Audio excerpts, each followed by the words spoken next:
ನಮಸ್ಕಾರ ಸ್ನೇಹಿತರೆ, ನಾನು ಅಶೋಕ್ ಕುಮಾರ್ ಶೀಲ್ವಂತ್. ನಾನು ಯಾವಾಗ ವಿಡಿಯೋ ಮಾಡೋಕ್ಕೆ ಪ್ರಾರಂಭ ಮಾಡಿದ್ದೆ ಆವಾಗ ಮುಂಚೆ ಹೇಳಿದೆ, ನಾನು ಕಲಬುರಗಿ ಜಿಲ್ಲೆಯಲ್ಲಿರುವ ಏನು ಸಿಮೆಂಟ್ ಕಾರ್ಖಾನೆಗಳವ ನಮಗೆ ಯಾಕೆ ಬೇಕಾಗಿಲ್ಲ ಮತ್ತು ಯಾಕೆ ಬಂದ್ ಹಾಕಬೇಕು ಮತ್ತು ಯಾಕೆ ಒಡೆದು ಹಾಕಬೇಕು ಅನ್ನೋದಕ್ಕೆ ನಾನು ಮುಂಚೆ ಹೇಳಿದ್ದೀನಿ. ಇವತ್ತು ಮತ್ತೊಂದು ಬಾರಿ ಹೇಳೋಕ್ಕೆ ಪ್ರಯತ್ನ ಪಡ್ತೀನಿ. ನಾನು ತಾವೆಲ್ಲ ಮರೆತು ಹೋಗಿರ್ಬೋದು. ಮತ್ತು ಯಾಕೆ ಕಂಪ್ನಿಗಳು ನಮಗೆ ಬೇಕಾಗಿಲ್ಲ, ಯಾಕೆ ಒಡೆದು ಹಾಕಬೇಕು ಅನ್ನೋದ್ರ ಬಗ್ಗೆ ನಾನು ನಾನು ಕೆಲಸ ಮಾಡ್ತಾಯಿದ್ದೀನಿ 16 ವರ್ಷದಿಂದ. ಯಾಕೆ ಅಂತ ಹೇಳ್ತಾ ಹೋಗ್ತೀನಿ. ಪ್ರಾರಂಭದಲ್ಲಿ ನಮಗೆ ಕೇವಲ ಉದ್ಯೋಗ ಬೇಕಾಗಿತ್ತು. ರೋಡು, ನಾಲಿ, ಚರಂಡಿ ಮಾಡ್ತಾರಂತ ಮಾಡಿದ್ದೆ. ಆದರೆ ಇಲ್ಲಿ ಅಧಿಕಾರಿಗಳಿಗೆ, ಜನಪ್ರತಿನಿಧಿಗಳಿಗೆ ಮತ್ತು ಕಂಪ್ನಿಗಳಿಗೆ ಮೆಮೊರಂ ಕೊಟ್ಟರೂ ಕೂಡ ಯಾವುದೂ ಕೆಲಸ ಮಾಡಿರೋದಿಲ್ಲ. ಅವರು ನೀವೇನಾದರೂ ಮೆಮೊರಂ ಕೊಟ್ಟರು ಕೂಡ ಅವ್ರು ಮಾಡೋದಿಲ್ಲ. ಅವ್ರು ಯಾರು ಹೇಳ್ತಾರೆ, ಬೇರೆಯವ್ರು ಹೇಳೋರು, ಅವ್ರು ಹೇಳಿದ್ರೆ ಮಾತ್ರ ಮಾಡ್ತಾರವ್ರು. ನೀವು ಯಾರು ಸಾರ್ವಜನಿಕರು, ಎಲ್ಲ ಸಣ್ಣ ಪುಟ್ಟ ಅಧಿಕಾರಿಗಳು ಮತ್ತು ಇವರು ಯಾರು ಹೇಳಿದ್ರು ಅವ್ರು ಕೇಳೋದಿಲ್ಲ. ಹೀಗಾಗಿ ಕಂಪ್ನಿಗಳು ಇಲ್ಲಿ ಏನೂ ಮಾಡಿಲ್ಲ. ಸಾಕಷ್ಟು ಪ್ರಮಾಣದಲ್ಲಿ ಅಭಿವೃದ್ಧಿ ಆಗಬೇಕಾಗಿತ್ತು. ಯಾವ್ಯಾವ ಭಾಗದಲ್ಲಿ ಸಿಮೆಂಟ್ ಕಾರ್ಖಾನೆಗಳು ಆ ಭಾಗದಲ್ಲಿ ಭಾಳಷ್ಟು ಅಭಿವೃದ್ಧಿ ಆಗಬೇಕಾಗಿತ್ತು. ಅವು ಯಾವುದೂ ಆಗಿಲ್ಲ. ಇದು ಅಭಿವೃದ್ಧಿ ಬಗ್ಗೆ ನಾನು ಮಾತಾಡ್ತಲ್ಲ, ಕಾಯ್ದೆ ಕಾನೂನು ಬಗ್ಗೆ ನಾನು ಮಾತಾಡ್ತೀನಿ. ಕಾಯ್ದೆ ಕಾನೂನುಗಳು ಯಾವ ರೀತಿ ವೈಲೇಷನ್ ಮಾಡಿದ್ರಂತ ಅವರು ಮಾಡಬೇಕಾಗಿತ್ತು ಅಭಿವೃದ್ಧಿ. ಆ ಅಭಿವೃದ್ಧಿಯಲ್ಲಿ ಈ ಕಾಯ್ದೆ ಕಾನೂನು ಉಲ್ಲಂಘನೆ ಆದರೂ ಕೂಡ ಮರೆಮಾಚಿ ಹೋಗ್ತಾಯಿದ್ದೆವು. ಆದರೆ ಅದು ಯಾವುದೂ ಮಾಡಿಲ್ಲ. ಹೀಗಾಗಿ ಕಲಬುರಗಿ ಜಿಲ್ಲೆಯಲ್ಲಿರುವ ಸಿಮೆಂಟ್ ಕಾರ್ಖಾನೆಗಳು ಅವ್ರದ್ದು ಅನ್ಯಾಯ, ವಂಚನೆ, ಮೋಸ ಇವೆಲ್ಲ ಖಂಡಿಸಿ ನಾನು ಹೋರಾಟ ಮಾಡ್ತಾಯಿದ್ದೀನಿ. ಇದು 16 ವರ್ಷ ಆಯಿತು. 3 ತಿಂಗಳ ಮುಂಚೆ ನಾನು ಪಾದಯಾತ್ರೆ ಹಮ್ಮಿಕೊಂಡಿದ್ದೆ. ಪಾದಯಾತ್ರೆಯಲ್ಲಿ ಸರ್ಕಾರಿ ಅಧಿಕಾರಿಗಳು ಬರೆದು ಕೊಟ್ಟಿದ್ದಾರೆ, ವರದಿ ಕೊಡ್ತೀವಿ ಸರ್ಕಾರಕ್ಕಂತ.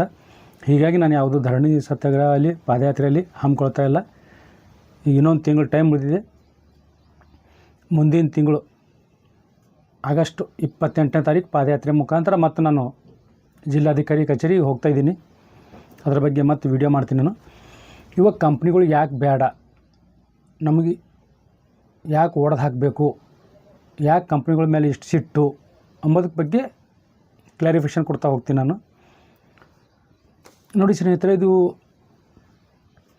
ಯಾವುದೇ ಒಂದು ಕಂಪ್ನಿ ಬರಬೇಕಾದ್ರೆ ಅಲ್ಲೆಲ್ಲ ಸರ್ಕಾರದ ಮಟ್ಟದಲ್ಲಿ ಪ್ರಸ್ತಾವನೆ ಸಲ್ಲಿಸಿ ಅಲ್ಲಿ ಅನುಮೋದನೆಗೊಂಡು ಆನಂತರ ಜಿಲ್ಲಾಧಿಕಾರಿಗಳ ಪರ್ಮಿಷನ್ ತೊಗೊಂಡು, ಇಲ್ಲಿ ರೈತರ ಪರ್ಮಿಷನ್ ತೊಗೊಂಡು ಕಂಪ್ನಿ ಹಾಕಬೇಕು ಮತ್ತು ಸ್ಥಳೀಯ ಆಡಳಿತ ಪರ್ಮಿಷನ್ ತೊಗೊಂಡು ಕಂಪ್ನಿ ಹಾಕಬೇಕು. ಆದರೆ ಇವೇನು ಸಿಮೆಂಟ್ ಕಂಪ್ನಿಗಳು ಇವರು ಏನು ಮೊಂಡುತನ ಅನ್ಬೇಕು, ಏನು ಬಂಡ ಧೈರ್ಯ ಅನ್ಬೇಕು, ಈ ಯಾವುದೂ ಕಂಪ್ನಿಗಳು ಸ್ಥಳೀಯ ಪ್ರಾಧಿಕಾರಿಗಳಿಂದ ಅಂದರೆ ಲೋಕಲ್ ಅಥಾರಿಟೀಸ್ನಿಂದ ಯಾವುದೂ ಪರವಾನಗಿ ಪಡೆದಿರೋದಿಲ್ಲ. ಕೆಲವು ಕಂಪ್ನಿಗಳು ನಾನು ದೂರು ಸಲ್ಲಿಸಿದ ನಂತರ ಪರವಾನಗಿ ಪಡೆದುಕೊಂಡಿವೆ, ಅದು ಇಲ್ಲೀಗಲ್ ಆಗಿ. ಆದರೆ ಪೂರ್ತಿ ಕಂಪ್ನಿಗಳು ಇಲ್ಲೀಗಲ್ ಆಗಿವೆ ಮತ್ತು ಫೋರ್ಜರಿ ಮಾಡಿದ್ದಾರೆ. ಹೀಗಾಗಿ ಮೊದಲನೇ ವಿಷಯ ಏನಪ್ಪ ಅಂದರೆ,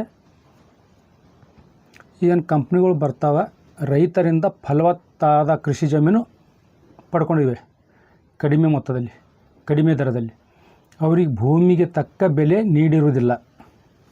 ಅವ್ರಿಗೆ ಯಾವ ಪ್ರಮಾಣದಲ್ಲಿ ರೈತರಿಗೆ ಭೂಮಿ ಬೆಲೆ ನೀಡಬೇಕಾಗಿತ್ತು ಅದು ನೀಡಿರುವುದಿಲ್ಲ. ಇಲ್ಲೆಲ್ಲ ಸ್ಥಳೀಯ ಜನಪ್ರತಿನಿಧಿಗಳು, ಸರ್ಕಾರಿ ನೌಕರರು ಮತ್ತು ಕಂಪನಿ ಇವೆಲ್ಲ ಶಾಮೀಲಾಗಿ ರೈತರಿಗೆ ಮೋಸ, ವಂಚನೆ ಮಾಡಿದ್ದಾರೆ.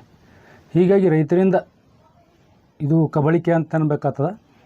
ಕಬಳಿಸಿ ಅವ್ರಿಗೆ ಯಾವುದೂ ಉದ್ಯೋಗ, ಏನು ಪ್ರಾರಂಭದಲ್ಲಿ ಏನು ನೌಕರಿ ಕೊಟ್ಟಿರ್ತಾರೆ, ಉದ್ಯೋಗ ಕೊಟ್ಟಿರ್ತಾರೆ ಅದಿಷ್ಟೇ. ಆ ನಂತರ ಏನಾದ ತಮ್ಮ ಸಿಮೆಂಟ್ ಘಟಕಗಳು ಏನು ಉತ್ಪಾದನೆ ಘಟಕಗಳನ್ನು ಹೆಚ್ಚಿಗೆ ಮಾಡ್ಕೋತಾರೆ, ಅವು ಯಾವುದೇ ಪ್ರಮಾಣದಲ್ಲಿ ಯಾವುದೇ ರೀತಿಯಲ್ಲಿ ಅವ್ರಿಗೆ ಉದ್ಯೋಗ ಕೊಟ್ಟಿರೋದಿಲ್ಲ. ಯಾರು ಇವರು ರಾಜಕೀಯ ಪುಢಾರಿಗಳು ಹಿಂದೆ ಸ್ವಲ್ಪ ತಿರುಗಾಡ್ತಾರೆ, ಅವ್ರಿಗೆ ಮಾತ್ರ ಸ್ವಲ್ಪ ಭೂಮಿ ಬೆಲೆಯಲ್ಲಿ ಹೆಚ್ಚಿಗೆ ಕೊಟ್ಟು ಮತ್ತು ಉದ್ಯೋಗ ಕೊಟ್ಟು ಟ್ರಾನ್ಸ್ಫರ್ ಕೊಟ್ಟು ಈ ರೀತಿ ಮಾಡ್ತಾರೆ.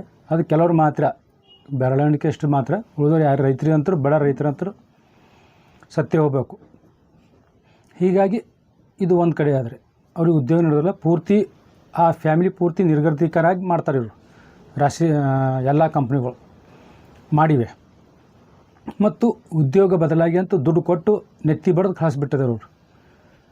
ಒಂದು ಕಂಪ್ನಿ ಬರಬೇಕಾದ್ರೆ ಇಲ್ಲಿ ಉದ್ಯೋಗ ಸಿಗ್ತಾವ. ಪ್ರತಿಯೊಬ್ಬರು ಮಾತು ಕೇಳ್ರಿ, ನೀವು ಸಚಿವರಿಗೆ ಮಾತು ಕೇಳ್ರಿ, ಶಾಸಕರ ಮಾತು ಕೇಳ್ರಿ, ಸರ್ಕಾರಿ ನೌಕರ ಮಾತು ಕೇಳ್ರಿ, ಸರ್ಕಾರದ ಮಾತು ಕೇಳ್ರಿ. ಅವ್ರು ಏನು ಹೇಳ್ತಾರೆ, ಕಂಪ್ನಿ ಬಂದರೆ ಉದ್ಯೋಗ ನಿರ್ಮೂಲನೆ ಆಗ್ತದೆ, ಉದ್ಯೋಗ ಸಿಗ್ತಾವ, ಅಭಿವೃದ್ಧಿ ಆಗ್ತದೆ. ಆದರೆ ಇಲ್ಲಿ ಕಂಪ್ನಿಗಳು ಉದ್ಯೋಗ ಬದಲಾಗಿ ದುಡ್ಡು ಕೊಟ್ಟು ನೆತ್ತಿ ಬಡ್ದು ಕಳಿಸ್ತಾ ಇದ್ದಾರೆ. ಅಂದರೆ ಇಲ್ಲಿ ಯಾರು ಉದ್ಧಾರ ಆಗ್ತಾಯಿದ್ದಾರೆ? ಕಂಪ್ನಿದವರು, ಜನಪ್ರತಿನಿಧಿಗಳು ಮತ್ತು ಸರ್ಕಾರಿ ನೌಕರರು, ಅವ್ರು ಮಾತ್ರ ಅವರು ಅಭಿವೃದ್ಧಿ ಆಗ್ತದೆ. ಇವು ರೈತರಂತೂ ಬೀದಿ ಪಾಲಾಗ್ತಾಯಿದ್ದಾರೆ. ಒಂದನೇದು. ಮತ್ತು ಇವು ಎಲ್ಲ ಸಿಮೆಂಟ್ ಕಂಪ್ನಿಗಳು ಏನು ಮಾಡಿವೆ, ಒತ್ತುವರಿ ಮಾಡ್ಕೊಂಡು ಬಿಡ್ತಾರೆ, ಕಬ್ಜಾ ಮಾಡ್ಕೊಂಡು ಬಿಟ್ಟಿದ್ದಾರೆ. ನದಿ, ನಾಲಾ, ಸರ್ಕಾರಿ ಜಮೀನು, ಗೌರ್ಮೆಂಟ್ ಲ್ಯಾಂಡು, ಗೈರಾಣು ಇವೆಲ್ಲ ಓಟು ಕಬ್ಜಾ ಮಾಡ್ಕೊಂಡು ಅದ್ರ ಮುಖಾಂತರನೇ ಪರಿಸರ ಹಾಳು ಮಾಡ್ತಾಯಿದೆ. ಅದರ ಕಂಪ್ನಿ ತ್ಯಾಜ್ಯಗಳೆಲ್ಲ ಕಂಪ್ನಿಗೆ ಬಿಟ್ಟು ಆರಾಮಾಗಿ ಕಂಪ್ನಿ ನಡೆಸ್ತಾ ಇದ್ದಾವೆ. ಇದ್ರ ಬಗ್ಗೆ ಪರಿಸರ ಮಾಲಿನ್ಯ ನಿಯಂತ್ರಣ ಮಂಡಳಿಯವರು ಯಾವುದೂ ಕ್ರಮ ಕೈಗೊಳ್ತಾ ಇಲ್ಲ. ಇದ್ರ ಬಗ್ಗೆ ಬೇಜವಾಬ್ದಾರಿ ತೋರಿಸ್ತಾ ಇದ್ದಾರೆ.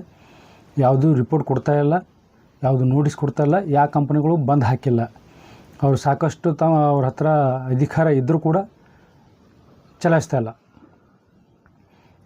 ಮತ್ತು ಈ ಏನು ರೈತರಿಂತೇನು ಭೂಮಿ ಖರೀದಿ ಮಾಡ್ತಾರೆ, ರೈತರು ಕೊಡ್ತಾರೆ, ಕಂಪ್ನಿ ತೊಗ್ತದೆ. ಆದರೆ ಇಲ್ಲಿ ರೈತರಿಗಿಂತ ಹೆಚ್ಚಾಗಿ ಕೃಷಿ ಕಾರ್ಮಿಕರು ಇರ್ತಾರೆ. ಅವ್ರು ಎಲ್ಲಿಗೆ ಹೋಗಬೇಕು? ಕೃಷಿಯನ್ನೇ ನಂಬಿರ್ತಾರೆ ಕೃಷಿ ಕಾರ್ಮಿಕರು. ಅವರು ಸಾಕಷ್ಟು ಪ್ರಮಾಣದಲ್ಲಿ ಹೆಚ್ಚಿಗಿದ್ದಾರೆ. ಅವರೆಲ್ಲ ಏನು ಮಾಡ್ತಾರೆ, ಗುಳೆ ಹೋಗಿಬಿಡ್ತಾರೆ ಅವರು. ಕಂಪ್ನಿ ಇದೇ ಒಂದು ರಾಷ್ಟ್ರೀಯ ಸಿಮೆಂಟ್ ಕಂಪ್ನಿ ಸುಮಾರು ಏನಿಲ್ಲ ಅಂದರೆ ಈಗ 10,000 ಎಕರೆ ಭೂಮಿ ಖರೀದಿ ಮಾಡ್ತಾಯಿದೆ.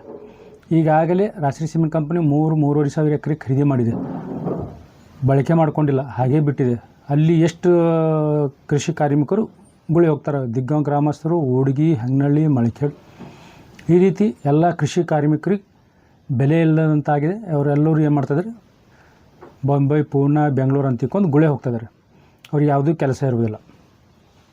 ಹೀಗಾಗಿ ಅಲ್ಲಿ ಹೋಗಿ ತಮ್ಮ ಬದುಕು ಕಟ್ಕೊಳ್ತಾ ಇದ್ದಾರೆ ಅವರು.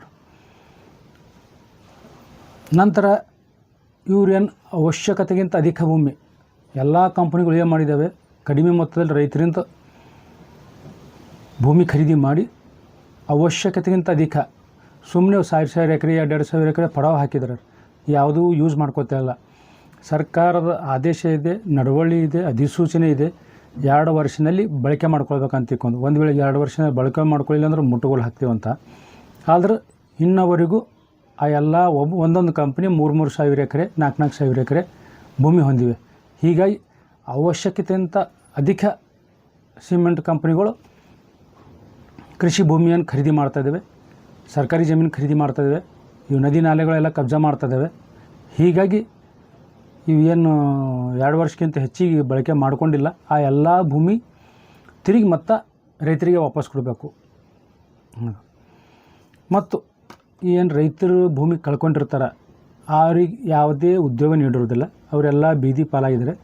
ಮತ್ತು ಉದ್ಯೋಗ ಬದಲಾಗಿ ಏನು ದುಡ್ಡು ಕೊಡ್ತಾರೆ, ಆ ದುಡ್ಡು ಜಾಸ್ತಿ ಇವ್ರ ಕೈಯಲ್ಲಿ ಇರೋದಿಲ್ಲ.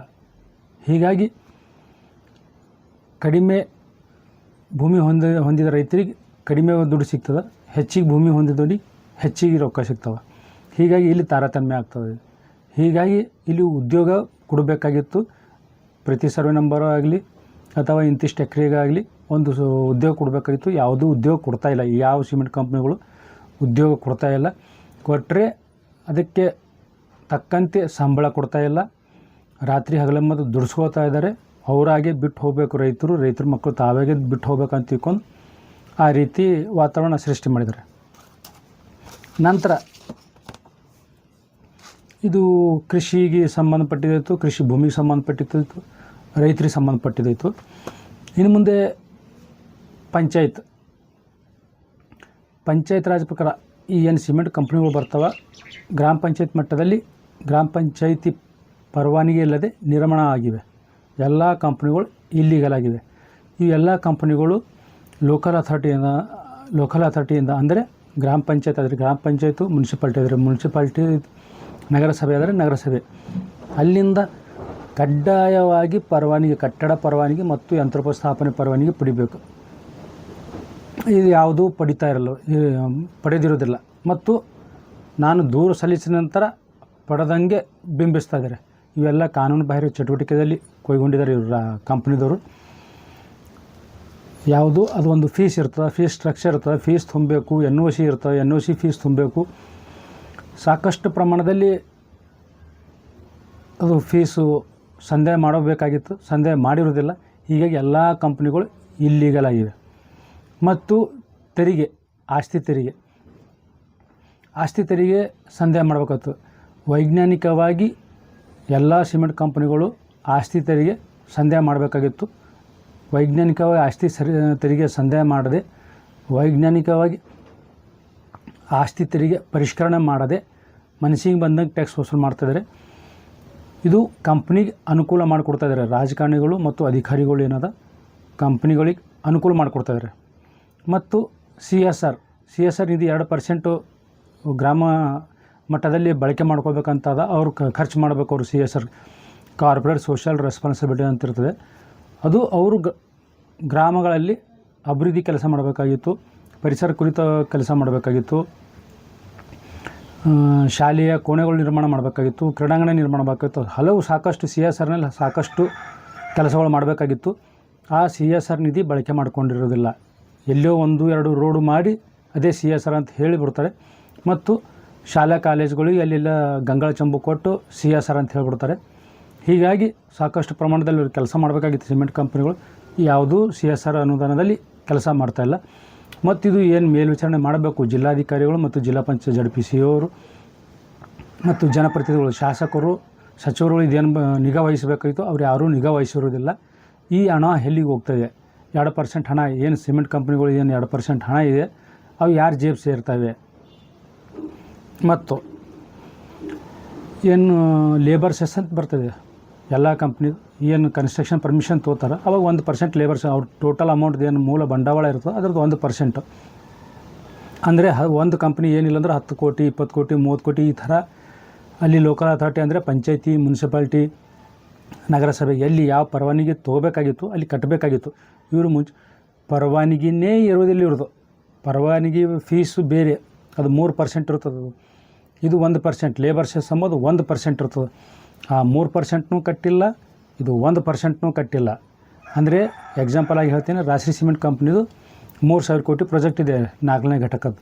3,000 ಅಂದರೆ 30 ಕೋಟಿ ಆಗ್ತದೆ. ಲೇಬರ್ ಸೆಸ್ಸೇ ಸುಮಾರು 30 ಕೋಟಿ ಆಗ್ತದೆ. ಇದು ಬಿಲ್ಡಿಂಗ್ ಕನ್ಸ್ಟ್ರಕ್ಷನ್ ಪರ್ಮಿಷನ್ ಅಂದರೆ 90 ಕೋಟಿ ಆಗ್ತದೆ. ಹೀಗಾಗಿ ಅವು ಯಾವುದೂ ಪರ್ಮಿಷನ್ಗೆ ಪಡೆಯುವುದಿಲ್ಲ. ನಾನು ದೂರು ಸಲ್ಲಿಸಿದ ನಂತರ ಕಂಪ್ಲೀಟ್ ಮಾಡಿದ ನಂತರ 1 ವರ್ಷ ನಂತರ ಎಲ್ಲ ಬಿಲ್ಡಿಂಗ್ ಕನ್ಸ್ಟ್ರಕ್ಷನ್ ಎಲ್ಲ ಕೆಲಸ ಮುಗಿದ ನಂತರ ಅವರು ಬಿಲ್ಡಿಂಗ್ ಕನ್ಸ್ಟ್ರಕ್ಷನ್ ಪರ್ಮಿಷನ್ ತೊಗೊಂಡಿದ್ದಾರೆ ಇಲ್ಲೀಗಲಾಗಿ. ಅವು ಆ ಕಂಪ್ನಿ ಒಡೆದು ಹಾಕಬೇಕಂತ ಸಾಕಷ್ಟು ಬಾರಿ ನಾನು ದೂರು ಕೂಡ ಸಲ್ಲಿಸಿದ್ದೆ. ನಾನು ಇದು ಸ್ನೇಹಿತರೆ. ಆ ನಂತರ ಎಣ್ಣೆ, ಈಗೇನು ಕಲಬುರಗಿ ಜಿಲ್ಲೆಯಲ್ಲಿ ಏನು ಸಿಮೆಂಟ್ ಕಂಪ್ನಿಗಳು ಅವ, ಎಣ್ಣೆ ಮಾಡ್ಕೊಳ್ಬೇಕು. ಎಣ್ಣೆಕ್ಕಿಂತ ಮುಂಚೆನೇ ಕಟ್ಟಡ ನಿರ್ಮಾಣ ಮಾಡಿದ್ದಾರೆ. ಎಲ್ಲ ಬೃಹತ್ ಕಟ್ಟಡಗಳು ಮತ್ತು ಬೃಹತ್ ಯಂತ್ರೋಪಸ್ಥಾಪನೆ ಮಾಡಿದ್ದಾರೆ ಇವರು. ಅವೆಲ್ಲ ಕಂಪ್ನಿಗಳು ಇಲ್ಲೀಗಲ್ ಆಗಿವೆ. ಮೊದಲು ಅವರು ಇವೆಲ್ಲ ಪರ್ಮಿಷನ್ ಸರ್ಕಾರ ನೀತಿಯನ್ನು state high level clearance committee ಇರ್ತದೆ, ಅಲ್ಲಿ ಅನುಮೋದನೆ ನಂತರ, ಅಲ್ಲಿ ಅಧಿಸೂಚನೆ ಹೊರಡಿಸಿದ ನಂತರ, ಕಂದಾಯ ಇಲಾಖೆ ಅಧಿಸೂಚನೆ ಹೊರಡಿಸಿದ ನಂತರ ಜಿಲ್ಲಾಧಿಕಾರಿಗೆ ಕಳಿಸ್ತಾರೆ. ಜಿಲ್ಲಾಧಿಕಾರಿಗಳು NOC ಕಲೆಕ್ಟ್ ಮಾಡಬೇಕು. NOC ತೊಗೊಂಡ ನಂತರ ಎಣ್ಣೆ ಆದೇಶ ಹೊರಡಿಸ್ತಾರೆ. ಎಣ್ಣೆ ಆದೇಶ ಹೊರಡಿಸಿದ ನಂತರ ಲೋಕಲ್ ಅಥಾರಿಟಿಂದ ಪರ್ಮಿಷನ್ ತೊಗೊಂಡು ಕನ್ಸ್ಟ್ರಕ್ಷನ್ ಮಾಡಬೇಕಾಗಿತ್ತು. ಆದರೆ ಇದು ಯಾವುದೂ ಮಾಡಿರೋದಿಲ್ಲ. ಎಣ್ಣೆಕ್ಕಿಂತ ಮುಂಚೆ ಜಿಲ್ಲಾಧಿಕಾರಿಗಳು ಎಣ್ಣೆ ಆದೇಶಕ್ಕಿಂತ ಮುಂಚೆ ಇವರು ಸ್ಪಾಟ್ ಇನ್ಸ್ಪೆಕ್ಷನ್ ಮಾಡಲಾರದೆ ಇವು AC ರೂಮ್ನಾಗೆ ಕುಂತು ಜಿಲ್ಲಾಧಿಕಾರಿ ಕಲಬುರಗಿಯವರು ಮನಸ್ಸಿಗೆ ಬಂದಾಗ ಎಣ್ಣೆ ಆದೇಶ ಹೊರಡಿಸಿರ್ತಾರೆ. ಇವರು ಎಣ್ಣೆ ಆದೇಶ ವೈಲೇಷನ್ ಆಗಿದೆ ಮತ್ತು ಸರ್ಕಾರದ ಅಧಿಸೂಚನೆ ಷರತ್ತುಗಳು 109ನಲ್ಲಿ ಏನು ನೀಡಿರ್ತಾರೆ ಅದರ ಅಧಿಸೂಚನೆ ಷರತ್ತುಗಳು ಉಲ್ಲಂಘನೆ ಕೂಡ ಆಗಿರ್ತದೆ. ಹೀಗಾಗಿ ಈಗ ಪರಿಸರ ಬಗ್ಗೆ ಅಂತೂ ಹೇಳೋದೇ ಬೇಡ. ಇವರು ರಾತ್ರಿ ಆದಕೊಳ್ಳೇ ಧೂಳು ಬಿಟ್ಟುಬಿಡ್ತಾರೆ ಇವರು. ಮತ್ತು ಅವು ಏನು ಕಂಪ್ನಿ ತ್ಯಾಜ್ಯ ಇರ್ತದೆ ನದಿ ನಾಲಾ ಮುಖಾಂತರ ಹಳ್ಳಕ್ಕೆ ಸೇರ್ತದೆ. ಹೀಗಾಗಿ ಸಾಕಷ್ಟು ಒಂದರ ನಂತರ ಒಂದು ಕಂಪ್ನಿಗಳು ಪೊಲ್ಯೂಟ್ ಮಾಡ್ತದೆ ಪೂರ್ತಿ ವಾತಾವರಣ. ಇದ್ರ ಕುರಿತು ತನಿಖೆ ಆಗಬೇಕು. ಅಂತ ತಿಳ್ಕೊಂಡು ನಾನು ಸಾಕಷ್ಟು ಸುಮಾರು 15-16 ವರ್ಷದಿಂದ ನಾನು ದೂರು ಸಲ್ಲಿಸ್ತಾ ಇದ್ದೀನಿ. ಚಟ್ಟಂಡ ಸಿಮೆಂಟ್ ಕಂಪ್ನಿ ಒಡೆದಾಕಂತ ಬರ್ದೀನಿ, ನಂತರ ಶ್ರೀ ಸಿಮೆಂಟ್ ಕಂಪ್ನಿ ಒಡೆದಾಕಂತ ಬರ್ದೀನಿ, ರಾಶ್ರೀ ಸಿಮೆಂಟ್ ಕಂಪ್ನಿ ಒಡೆದಾಕಂತ ಬರ್ದೀನಿ, ಮತ್ತು ಓರಿಯಂಟ್ ಸಿಮೆಂಟ್ ಕಂಪ್ನಿ ಒಡೆದಾಕಂತ ಬರ್ದೀನಿ. ಇಲ್ಲ ಅವ್ರನ್ನ ದಂಡ ವಸೂಲು ಮಾಡ್ರಂತ ಬರ್ದೀನಿ. ಮತ್ತು ಇನ್ನಿತರ ಸಿಮೆಂಟ್ ಕಂಪ್ನಿಗಳು ಕೂಡ ಒಡೆದಾಕ್ರಂತ ಬರ್ದೀನಿ. ಯಾವ್ಯಾವ ಕಾಯ್ದೆ ಕಾನೂನು ಪ್ರಕಾರ ಪರವಾನಗಿ ತೊಗೊಂಡಿಲ್ಲ ಅವು ಒಡೆದಾಕ್ರ ಅಂತ ತಿಳ್ಕೊಂಡು ಅದರ ಮುಖಾಂತರ ನಾನು ಪಾದಯಾತ್ರೆ ಕೂಡ ಮಾಡಿದ್ದೆ. ಇನ್ನೂ 1 ತಿಂಗಳು ಟೈಮ್ ಇದೆ. ಇವ್ರು ಯಾರೂ ಇನ್ನೊವರಿಗೆ ಯಾವುದೂ ಕೆಲಸ ಮಾಡಿಲ್ಲ. ಅದು ಪಾದಯಾತ್ರೆ ಕುರಿತು ಮತ್ತೊಂದು ವಿಡಿಯೋ ಮಾಡ್ತೀನಿ ನಾನು. ಅಂದರೆ ಸ್ನೇಹಿತರೆ, ಎಲ್ಲ ಸಿಮೆಂಟ್ ಕಂಪ್ನಿಗಳು ಒಂದು ವೇಳೆ ತೆರಿಗೆ ಕಟ್ಟಿದರೆ ಅಭಿವೃದ್ಧಿ ಆಗ್ತಾಯಿದ್ದವು. ಇಲ್ಲಿ ಎಲ್ಲ ಗ್ರಾಮ ಪಂಚಾಯತಿಗಳು ಮತ್ತು ಹಳ್ಳಿಗಳು ಭಾಳಷ್ಟು ಪ್ರಮಾಣದಲ್ಲಿ ಮಾದರಿ ಗ್ರಾಮ ಮಾಡಬೇಕಾಗಿತ್ತು. ಇವ್ರು ಯಾರೂ ಮಾಡಿದಿಲ್ಲ. ಒಳ್ಳೆಯ ಶಾಲೆಗಳು ನಿರ್ಮಾಣ ಮಾಡಿಲ್ಲ, ಒಳ್ಳೆಯ ಕ್ರೀಡಾಂಗಣ ನಿರ್ಮಾಣ ಮಾಡಿಲ್ಲ, ಒಳ್ಳೆಯ ಆಟದ ಮೈದಾನ ನಿರ್ಮಾಣ ಮಾಡಿಲ್ಲ, ಒಳ್ಳೆಯ ಒಳಾಂಗಣ ಮತ್ತು ಹೊರಾಂಗಣ ಕ್ರೀಡಾಂಗಣ ನಿರ್ಮಾಣ ಮಾಡಿಲ್ಲ, ಯಾವ ಒಂದು ಗಿಡ ಮರ ನೆಟ್ಟಿಲ್ಲ. ಹೀಗಾಗಿ ಸಾಕಷ್ಟು ಪ್ರಮಾಣದಲ್ಲಿ ಈ ಸಿಮೆಂಟ್ ಕಂಪ್ನಿಗಳು ಯಾವುದೂ ಕೆಲಸ ಮಾಡಿಲ್ಲ. CSR ನಿಧಿ ಬಳಕೆ ಮಾಡ್ಕೊಂಡಿಲ್ಲ, ಟ್ಯಾಕ್ಸ್ ಕಟ್ತಾ ಇಲ್ಲ, ರೈತರಿಗೆ ತಕ್ಕಂತೆ ಬೆಲೆ, ಭೂಮಿಗೆ ತಕ್ಕಂತೆ ಬೆಲೆ ನೀಡ್ತಾ ಇಲ್ಲ, ಉದ್ಯೋಗ ನೀಡ್ತಾ ಇಲ್ಲ, ಉದ್ಯೋಗ ನೀಡಿದ್ರೆ ತಕ್ಕಂತೆ ಸಂಬಳ ನೀಡ್ತಾ ಇಲ್ಲ. ಹೀಗಾಗಿ ಸಾಕಷ್ಟು ವಿಚಾರಗಳಿವೆ. ಹೀಗಾಗಿ ಈ ಮುಂಚೆ ನಾನು 7 ತಿಂಗಳ ಮುಂಚೆ ನಾನು ಈ ವಿಡಿಯೋ ಮಾಡಿದ್ದೆ. ನಾನು ಮತ್ತೊಂದು ಬಾರಿ ತಮ್ಮ ಗಮನಕ್ಕೆ ತೊಗೊಂಬರ್ಲಿಕ್ಕೆ ಬಯಸ್ತೀನಿ. ನಾನು ಇಂದಿನಿಂದ ರಾಶ್ರೀ ಸಿಮೆಂಟ್ ಕಂಪ್ನಿ ಎಲ್ಲ ಕಂಪ್ನಿಗಳು ಇದು ಮೋಸ್ಟ್ ಡೇಂಜರ್ ಸಿಮೆಂಟ್ ಕಂಪ್ನಿ ಅದ. ಮೊದಲು ಇದ್ರದ್ದು ಎಲ್ಲ ಹಗರಣಗಳು ಒಂದೊಂದಾಗಿ ಬಯಲಿಗೆ ತೊಗೊಂಬರ್ತೀನಿ.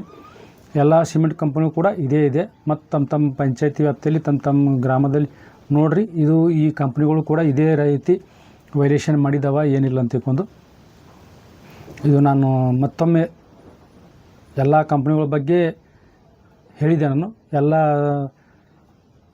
ಚಿಂಚೋಳಿ ತಹಶೀಲ್ದಾರು, ಸೇಡಂ ತಹಶೀಲ್ದಾರು ಮತ್ತು ಚಿತ್ತಾಪುರ ತಹಶೀಲ್ದಾರವರಿಗೆ ಮತ್ತು ಶಾಬಾದ್ ತಹಶೀಲ್ದಾರರಿಗೂ ಸೇಡಂ ಸಹಾಯಕ ಆಯುಕ್ತರು ಪತ್ರ ಬರೆದಿದ್ದಾರೆ, ವರದಿ ಕೊಡ್ರಂತ.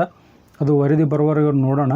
ಅಲ್ಲಿವರೆಗೂ ಇದು ಮುಂದಿನ ತಿಂಗಳವರೆಗೆ ರಾಶ್ರೀ ಸಿಮೆಂಟ್ ಕಂಪ್ನಿ ಕುರಿತೇ ವಿಡಿಯೋ ಮಾಡ್ತೀನಿ. ಈ ಕಂಪ್ನಿ ಕುರಿತೇ ನಾನು ವಿಡಿಯೋ ಮಾಡ್ತಾ ಹೋಗ್ತೀನಿ ಸ್ನೇಹಿತರೆ. ಇದ್ರದ್ದೆಲ್ಲ ಏನು ಹಗರಣ ಇದೆ ಬಯಲಿಗೆ ತರ್ತಾ ಹೋಗ್ತೀನಿ.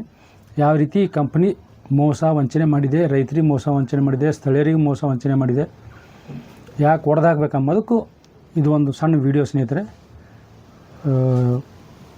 ಮತ್ತು ನಾನು ರಾಶ್ರೀ ಸಿಮೆಂಟ್ ಕಂಪ್ನಿ ಕುರಿತು ವಿಡಿಯೋ ಮಾಡ್ತೀನಿ. ಅಲ್ಲಿವರೆಗೂ ಜೈ ಭೀಮ್, ನಮೋ ಬುದ್ಧಾಯ ಸ್ನೇಹಿತರೆ.